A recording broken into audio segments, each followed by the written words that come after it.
PCOD, பிசிஓஎஸ்ங்கிறது ஒரு disease கிடையாது. Medicines மட்டுமே எடுத்து அத க்யூர் பண்றதுக்கு.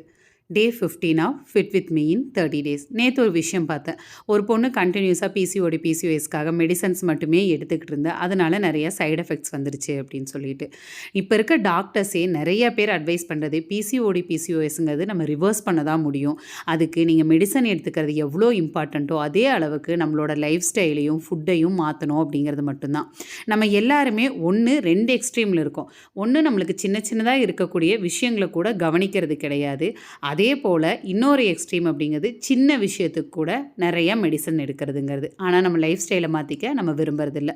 மார்னிங் எந்திரிச்சு யோகா ப்ராக்டிசஸ் எல்லாமே முடிச்சதுக்கப்புறமா நைட் ஊற வச்ச ட்ரை கிரேப்ஸ், நட்ஸ் எல்லாம் சாப்பிட்டுட்டு ஒரு பிளாக் காஃபியும் குடிச்சிட்டு இன்றைக்கி ஒர்க் அவுட் செஷன் முடிச்சுட்டு வந்ததுக்கப்புறமா எக்கும் பொமக்ரானட்டும் சாப்பிட்டேன். லஞ்சுக்கு 100 கிராம் ரைஸு, தயிர், சௌ பொரியல் சாப்பிட்டேன். கேரட் சாம்பார்.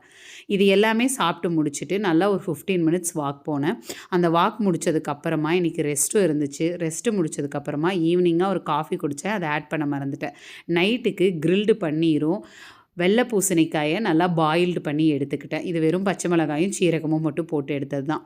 ஸோ இது எல்லாத்தையுமே எடுத்துக்கிட்டு இன்றைக்கி என்னோடய கேலரிஸ் எல்லாத்தையுமே நோட் டவுன் பண்ணி இன்றைக்கி டேவை சக்ஸஸ்ஃபுல்லாக முடிச்சிட்டேன். ஸோ உங்கள் பாடி கொடுக்குற சிக்னலை கரெக்டாக வாட்ச் பண்ணி அதுக்குண்டான விஷயங்களை கரெக்டாக பண்ணுங்கள்.